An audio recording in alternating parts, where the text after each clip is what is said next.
Good morning, friends. I am here to talk about some important information.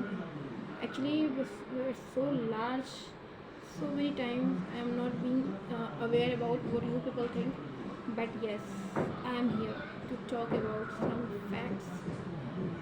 Good morning friends, जय हिंद। यहाँ पर मैं बहुत समय बाद, काफ़ी टाइम बाद मैंने सोचा कि आप लोगों से मेरा कनेक्टिविटी थोड़ी सी डिस्टर्ब हुई है। आप लोगों से थोड़ा मैं बात भी नहीं कर पा रही हूँ, कारण चाहे जो भी हो, लेकिन अगर आपस में जो रिलेशन होता है, जो कनेक्टिविटी होती है, वो अगर हम समय समय पर मिलते रहें तो बनी रहती है। बहरहाल, आज मैं ये वीडियो बनाने का जो मेरा पर्पज़ है वो ये है कि हम कितना अवेयर हैं अपने आप को लेकर के। अब आप सोच रहे होंगे कि मैं हेल्थ इश्यूज़ की बात करूँगी, मैं प्रोडक्ट्स की बात करूँगी, मैं अपने प्यार की बात करूँगी, मेरा प्यार, मेरा वेस्टेज।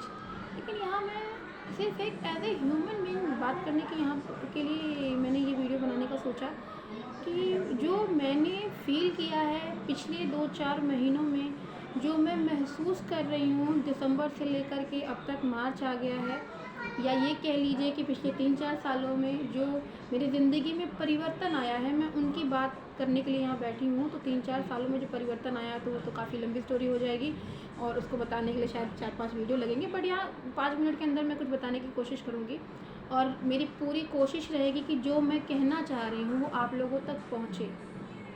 ठीक है। सवाल पहला कि हम खुद से क्या चाहते हैं। मैं इनकम की बात अभी बहरहाल नहीं कर रही हूँ। हम खुद से क्या चाहते हैं, ये सवाल हमारे खुद से होना चाहिए। मतलब भगवान ने हमको एक जीवन दिया। आज हमारी उम्र चाहे 15 साल हो, चाहे 25 साल हो, चाहे 35 साल हो, चाहे 45 साल हो, क्या हम अपने जीवन में जो करना चाहते थे, जो बनना चाहते थे, जैसी लाइफस्टाइल जीना चाहते थे, क्या हम वैसी लाइफस्टाइल जी रहे हैं?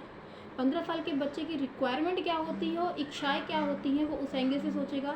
एक 25 साल आदमी की, 25 साल के लड़के की जो जीवन की, लड़का या लड़की, सॉरी मेरा आदत है थोड़ा लड़का वर्ड यूज़ करने का, बिकॉज मैंने कभी अपने आप को जेंडर डिफरेंस में डाला नहीं है। तो एक व्यक्ति की, चलिए वर्ड को चेंज कर देते हैं, एक 25 साल के व्यक्ति की क्या एक्सपेक्टेशन खुद से होती है, उसकी क्या जिम्मेदारियाँ होती हैं और वो क्या चाहता था और क्या है। सवाल ये है।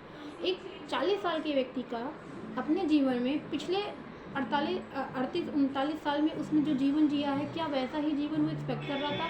क्या वैसे ही जीवन की उसकी इच्छाएं थी और क्या वो वैसा ही जीवन जीना चाह रहा था? क्या जैसा वो जी रहा है वैसे ही आगे अपनी लाइफ को कंटिन्यू रखना चाहता है? आप मेरे सवाल का मतलब समझिएगा, सवाल ही है यहाँ पे, इस वीडियो में सिर्फ सवाल है।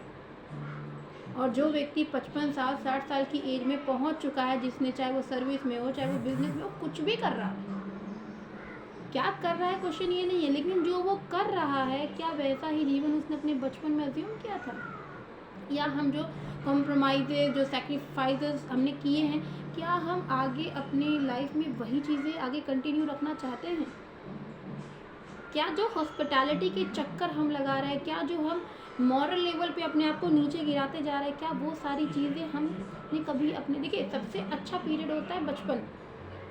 वहाँ पे हम बार्गेनिंग करके अपने सपनों के बारे में नहीं सोचते, वहाँ हम अपने सिर्फ सपनों के बारे में सोचते हैं। मैं छोटी थी तो मेरी बहुत सारी ख्वाहिशें थी और ख्वाहिशें रोज़ बदला करती थी, लेकिन जब एक स्टेज बढ़ी तो ख्वाहिशें, सोच, सपना, अरमान, that I think correct word अरमान होगा, हमारे जो थे वो एक स्टेबिलिटी पे आए। तो मैं एक ऐसे एज पीरियड की बात करूँ जहाँ पे हमारे सपने एक स्टेबल लेवल पर आते हैं, जो हमारे गोल बन सकते थे लेकिन हम नहीं बना पाए। मगर क्यों नहीं बना पाए? अब अगर हम कहते हैं ये प्रॉब्लम्स आई, वो प्रॉब्लम्स आई, पेरेंट्स ने नहीं करने दिया, मम्मी पापा ने कहा साइंस साइड ले लो, हमने साइंस साइड ले लिया, मम्मी पापा ने कहा कि शादी कर लो, लड़की ने शादी कर ली, ये कोई प्रॉब्लम्स नहीं है। हम अपने सपनों को लेके सीरियस नहीं थे। सीरियस थे तो उसे कैसे पूरा करना उसके बारे में हमें पता नहीं था। अगर हम एथिकल हैं या नहीं हैं, लेकिन हम जजमेंटल ज़रूर हैं। हम एथिकल हैं या नहीं है, लेकिन हम जजमेंटल ज़रूर है। तो हमें जजमेंटल नहीं होना है, हमें सिर्फ ये सोचना है आज से, इस सेकंड से अगले सेकंड की जो ज़िंदगी हमें जीनी है वो हमारे मुताबिक होनी चाहिए। और वो हमारे मुताबिक कैसे होगी, इस सवाल का जवाब आपको ढूंढना है। अगर आप एक स्टूडेंट हैं, अगर आप कंपटीशन के लिए प्रिपरेशन कर रहे हैं, तो क्या आप सही ट्रैक पे हैं, ये आपको अपने आप से पूछना है। अगर आप जॉब कर रहे हैं, तो क्या आप वही जॉब कर रहे हैं जो आप कभी करना चाहते थे, यानी कि आपके मन मुताबिक फॉर्मेट है आपके जॉब का। अगर आप आर्टिस्ट बनना चाहते थे, आप एक म्यूजिशियन बनना चाहते थे, तो क्या आज आप वही हैं? क्योंकि आर्टिस्ट, म्यूजिशियन, ड्राइंग, ये सारी चीज़ों को गार्जियन ने कभी एज ए प्रोफेशन नहीं देखा। गार्जियन इसको प्रोफेशनल नहीं बल्कि एक साइड एक्टिविटी मानते रहे।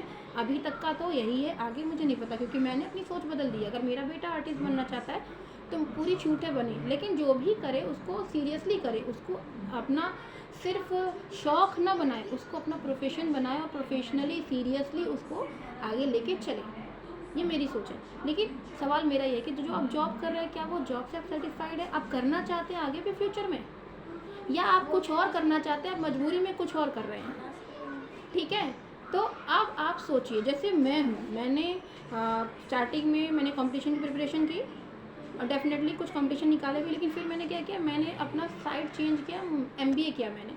जिस समय मैं MBA करने जा रही थी, लोगों का कहना ये था कि ये ऐसे बिजनेस क्लास लोगों का प्रोफेशन है, उनको करना चाहिए। एक छत्री होकर, एक ठाकुर होकर, जो कीवर्ड मुझे यूज़ नहीं करना चाहिए, लेकिन मैं एक बात बता रही हूँ, आप नहीं कर पाओगे, मतलब आप कोई चीज़ बेच नहीं पाओगे। MBA करने का मतलब आपको बेचना है। लेकिन लोगों की मानसिकता कैसी है, मैं मानसिकता पे बात करूँ, लेकिन मैंने उस ट्रैक को तोड़ा। अपने ख़ानदान में अपने लोगों, मेरे ब्रदर ने MBA किया, किसी को कोई ऑब्जेक्शन नहीं था, लड़का था, कर सकता था। ये जो डिफरेंसेस हमारे सोसाइटी में, इसको हमको फेस करना पड़ेगा। फिर भी मैंने अपने फादर से कहा कि नहीं, मुझे करना है, आई वॉन्ट टू डू, और उन्होंने मुझे कराया। क्योंकि मैं बहुत लकी हूँ, भाग्यशाली हूँ, मैं एक ऐसी फैमिली से बिलोंग करती हूँ कि हमारे यहाँ बेटा बेटी में कोई फ़र्क नहीं है। जो मुझे करना है, अगर वो सही है तो मुझे पूरा सपोर्ट मिलता था।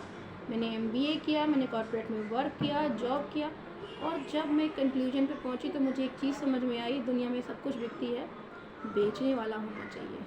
सपने बेचना, गंजे को कंघी बेचना, ये सारे जो टर्म्स बने हुए हैं, ये कोई हवाई बातें नहीं हैं। हर चीज़ सीखनी पड़ती है। अगर आप सीखने को तैयार हैं तो अपनी ज़िंदगी में कुछ भी कर सकते हैं। मैं नेक्स्ट वीडियो में इसी बात पे आगे बात करूँगी कि अगर आपको लाइफ में आगे बढ़ना है, वो ज़िंदगी जीनी है जो आप जीना चाहते हैं, ऐसा लाइफस्टाइल जिसमें कोई रोग, कोई तकलीफ़, मेंटल, फिज़िकल, देखिए लोग फिज़िकल डिजीज़ की बात करते हैं, मेंटल डिजीज़ की बात नहीं करते। कि अगर आप कहीं किसी को कोई प्रॉब्लम है, आप बोलिए डॉक्टर के पास जाओ, अगर कह दिया मेंटल प्रॉब्लम्स हैं और आप एक डॉक्टर, लोग कहते हैं पागल है, पागलों के डॉक्टर के पास जाओ। ये हमारी सोसाइटी का जो कॉमन थ्रेड चल रहा है ना, इस थ्रेड को कहीं ना कहीं से कट करना पड़ेगा। वो कट कौन करेगा? हम करेंगे, आप करेंगे। दुनिया को बदल नहीं सकते, खुद को बदल सकते हैं। तो शुरुआत खुद से कीजिए, सवाल अपने आप से कीजिए और ख़ुद को चेंज करिए। और ज़रूर अगली बार, काफ़ी टाइम से मेरा ब्रेक हो गया, आप लोगों से बातें नहीं हो पा रही हैं, तो अगर बातें चलती रहीं, आप लोग उतने ही इंटरेस्ट के साथ जुड़े रहे, तो आगे मैं बताऊंगी कि कैसे आप एक हेल्दी लाइफस्टाइल जी सकते हैं बिना मेडिसिन के। क्योंकि मेरा फोकस हमेशा हेल्थ पे होता है। मुझे देख लीजिए, जिन्होंने 4 साल 5 साल पहले मुझे देखा है, वो जानते हैं कि मेरी लाइफस्टाइल कैसी थी, मेरी फूडिंग कैसी थी, मैं कैसे कैसे क्या क्या करती थी। लेकिन मैंने अपने आप को चेंज किया, अपने आप को एक ट्रैक पे डाला। तो वो ट्रैक क्या है जिसमें विदाउट मेडिसिन आप हेल्दी लाइफ सर्वाइव कर सकते हैं, उसके बारे में नेक्स्ट वीडियो में बात होगी। लेकिन अगर कुछ करना चाहते हैं तो मुझसे कांटेक्ट ज़रूर करिए। मोबाइल नंबर मैं नहीं देती हूँ किसी को। अगर किसी को कुछ चाहिए तो खुद मेहनत कीजिए, मुझ तक पहुँचिए। और मैं आपसे वादा करती हूँ, ये मेरा आपसे प्रॉमिस है, फुल प्रॉमिस। आपने अगर अपने जीवन का समय मुझे दिया तो मैं आपके समय को बदलने का पूरा प्रयास करूंगी। और मेरे प्रयास का मतलब होता है कमिटमेंट। तो आप लोग कमिटमेंट के लिए रेडी हैं? Wish you well.